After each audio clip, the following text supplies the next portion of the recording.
حمزہ ناصر official Islamic channel کو like subscribe کریں۔ جبریل براق لے کے حضور کی خدمت میں حاضر ہوتا ہے۔ حضور فرماتے ہیں دون البغل فوق الحمار، وہ جو براق تھا وہ خچر سے کچھ چھوٹا تھا اور گدھے سے کچھ بڑا تھا، تو میرے لیے براق تیار ہے۔ تو جبریل نے کہا کہ سب سے پہلے آپ کے دل کو غسل دینا ہے۔ تو فرماتے ہیں کہ میرے سینے سے دل کو نکالا گیا اور ایک تشتری میں رکھا گیا، اللہ اکبر، اور آب زمزم سے اس کو غسل دیا گیا۔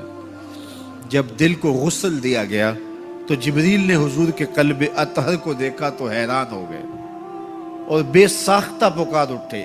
علامہ بدر الدین عینی نے شرح صحیح بخاری کے اندر لکھا ہے کہ جو ہی قلب مصطفیٰ جبریل نے دیکھا تو بے ساختہ پکار اٹھے کہ قلب سدید فیہ عینان تبصران و اذنان تسمان، واہ واہ کیسا دل ہے جس میں دو آنکھیں ہیں دیکھتی ہیں، دو کان ہیں جو سنتے ہیں۔ ایسا دل کائنات میں پہلے کسی نے نہیں دیکھا، نہ کسی کا ہوا ہے، جس میں آنکھیں بھی ہوں، جس میں کان بھی ہوں۔ جو قصیدہ پڑھا جاتا ہے مصطفیٰ جان رحمت پہ لاکھوں سلام، اس پورے قصیدہ سلامیہ کے اندر حضور کے ایک ایک عضو کی تعریف کی گئی ہے۔ کبھی ہونٹوں کا ذکر کرتے ہیں، پتلی پتلی گلے قدس کی پتیاں، ان لبوں کی نزاکت پہ لاکھوں سلام۔ کبھی ہاتھوں کا ذکر کرتے ہیں، ہاتھ جس سمت اٹھ گئے غنی کر دیا، بحر موج سماحت پہ لاکھوں سلام۔ کبھی بازوؤں کا ذکر کیا، جن کو بارے دو عالم کی پرواہ نہیں، ایسے بازو کی طاقت پہ لاکھوں سلام۔ کبھی سر کا ذکر کیا، جس کے آگے سرے سروراں خم رہے، اس سرے تاج رفعت پہ لاکھوں سلام۔ کبھی حضور کی مبارک بینی کا ذکر کیا، کبھی آنکھوں کا تذکرہ کیا، کبھی حضور علیہ السلام کی مبارک زلفوں کا ذکر کیا، ایک ایک عضو کا ذکر کیا۔ چلتے چلتے جب دل پہ آئے تو اعلی حضرت کا قلم نہیں رک جاتا اور سوچتے ہیں کیا لکھوں، اور اعلی حضرت بولے دل سمجھ سے ورا، دل سمجھ سے ورا، مگر یوں کہوں غنچائے راز وحدت پہ لاکھوں سلام۔ دل سمجھ سے بالا ہے لیکن یوں کہہ دیتا ہوں اللہ کے رازوں کا امین ہے تو وہ قلب مصطفیٰ ہے صلی اللہ علیہ وسلم۔ تو حضور علیہ السلام کا مبارک قلب اطہر جب نکالا گیا تو جبریل نے کہا قلب وقی فیہ عینان تبصران و اذنان تسمعان، واہ واہ کیسا دل ہے جس میں دو آنکھیں ہیں جو دیکھتی ہیں، دو کان ہیں جو سنتے ہیں۔ حضور کی آنکھیں ہماری آنکھوں جیسی نہیں ہیں، نہ ہماری آنکھیں حضور کی آنکھوں جیسی ہیں۔ ہماری آنکھوں کے اندر تو میل کچیل آتا ہے، حضور کی آنکھوں میں مازاق کے کجلے لگے تھے۔ مست آنکھیں رضا مازاق کے کجلے والی، مست آنکھیں رضا مازاق کے کجلے والی، گر میری سمت بھی اٹھیں تو مقدر جاگے، گر میری سمت بھی اٹھیں تو مقدر جاگے۔ تو حضور کی مبارک آنکھیں، اللہ اکبر، کیا خوب سجن دیاں اکھیاں نے، کیا خوب سجن دیاں اکھیاں نے، جویں پر کے سرائیاں رکھیاں۔ سارے نبیوں کی زندگیوں کا مطالعہ کیجئے، ان کو سخت سے سخت، کٹھن سے کٹھن حالات کا مقابلہ کرنا پڑا اور حالات کی سختیاں انہوں نے گوارا کی، لیکن اٹھنے والے قدم پیچھے نہیں ہٹے، وہ آگے ہی بڑھتے چلے گئے اور عظیمتوں کے سفر طے کرتے گئے۔ سب سے زیادہ مشکل اور کٹھن حالات میرے اور آپ کے آقا و مولا حضور نبی رحمت صلی اللہ علیہ وآلہ وسلم کو ملے اور حالات کا جبر حضور کو سہنا پڑا، تلخیاں گوارا کرنی پڑی۔ پیدا ہوئے تو باپ کا سایہ سر پہ نہیں تھا، 6 سال کی عمر تھی کہ ماں انتقال کر گئی۔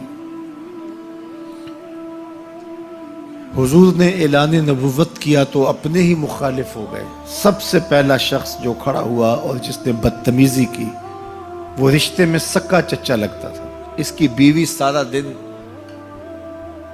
جا کے جنگل میں کانٹے جمع کرتی تھی، ام جمیل۔ اور جن راہوں سے حضور نے گزرنا ہوتا ان راہوں میں بکھیر دیتی کہ پاؤں زخمی ہوں گے اور منزل پہ پہنچ نہیں سکیں گے، لیکن میرے حضور گھر سے نکلتے ہیں، ان کانٹوں سے بچ کے گزرتے ہیں اور ان گڑھوں سے بچ کے گزرتے ہیں اور پھر بھی ان تک پہنچ جاتے ہیں۔ کھود لیے گڑھے، بچھا لیے کانٹے، آ گیا ہوں تمہارے پاس، پیغام آ گیا۔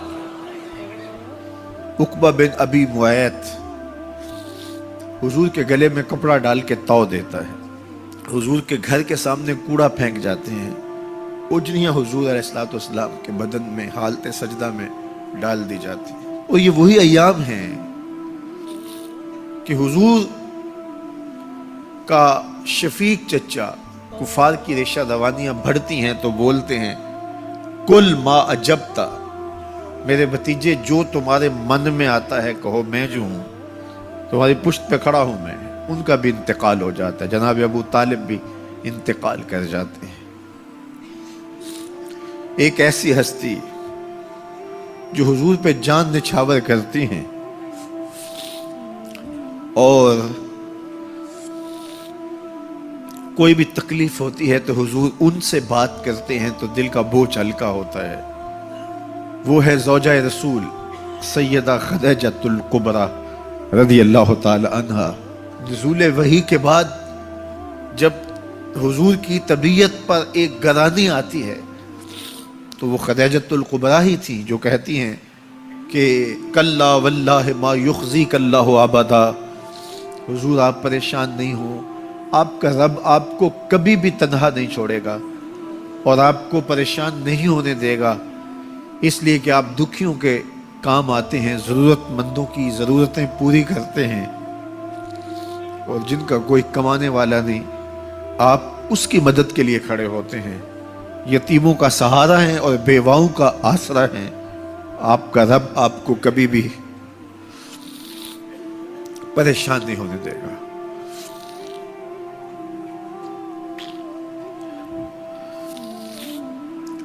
سیدہ خدیجۃ الکبریٰ کا بھی انتقال ہو جاتا ہے، جو ہر مشکل وقت میں ڈھارس بندھاتی تھی، پشت پہ سایہ بن کے نگہبانی کا فریضہ انجام دینے والے چچا بھی انتقال کر جاتے ہیں۔ عقبہ بن ابی معیط کی بدتمیزیاں بڑھ جاتی ہیں، راہوں میں کانٹے بچھتے چلے جاتے ہیں، گڑھے کھودے چلے جاتے ہیں، ادھر حضور کے غلاموں کو پکڑ کے چوراہوں میں لٹا کر کے کوڑے مارے جاتے ہیں، چکیاں پسوائی جاتی ہیں، حضور گزرتے ہیں تو عمار ابن یاسر کے خاندان کے ساتھ تکلیفوں کے پہاڑ ٹوٹے ہوئے ہیں۔ حضرت سمیہ رضی اللہ تعالی عنہا جو حضرت عمار ابن یاسر کی والدہ ہیں، ان کو مکے کے ایک چوک کے اندر ابو جہل نیزہ مار کے شہید کرتا ہے، حضرت یاسر شہید کر دیے گئے، بلال حبشی چکی پیستے ہیں اور بدن میں ان کے میخیں ٹھوکی جاتی ہیں۔ عجیب عالم ہے، اپنے بھی مخالف سکا چچا راستہ روک کے کھڑے ہو جاتا ہے، اوجریاں پھینکی جاتی ہیں، کانٹے بکھیرے جاتے ہیں۔ طائف گئے تو ان کا رویہ اتنا شرمناک اور اتنا دردناک تھا کہ اس کی تلخیاں بھولتی نہیں ہیں۔ اللہ کے محبوب ایک دن حرم میں آئے اور وہیں ام ہانی کے گھر جو حرم کے بالکل قریب تھا رک گئے۔ فرماتے آنا بین النوم والیقظہ، میں نہ تو ابھی سویا تھا نہ ابھی جاگ رہا تھا، میری درمیانی کیفیت تھی۔ تو فرماتے ہیں کہ میں اپنی چچا زاد بہن ام ہانی کے گھر میں تھا کہ جبریل براق لے کے آ گئے اور آ کے سندیسہ دیتے ہیں ان اللہ اشتاق الی لقائک یا رسول اللہ، محبوب زمانے کے دکھوں نے آپ کو گھیر لیا ہے اور تکلیفیں حد سے تجاوز کر گئی ہیں۔ رب کہتا ذرا آؤ نا، میں رخ سے نقاب اٹھاؤں اور آپ کو جلوہ کرا کے سارے غم غلط کر دوں اور سارے دکھ دور کر دوں۔ تکلیفیں حد سے بڑھی، اذیتیں زیادہ ہوئیں تو مالک نے کہا محبوب وہ منظر بھی دیکھے کہ طائف کے بازاروں میں لوگ پتھر لیے کھڑے تھے، اب وہ منظر بھی دیکھو، رضوان جنت کے پھول لیے کھڑے ہوں گے۔ فرشتے کتاروں میں منتظر ہوں گے، وہ پتھر لیے کھڑے ہوں گے، یہ پھولوں کی کلیاں لیے جنت کی حوریں کھڑی ہوں گی۔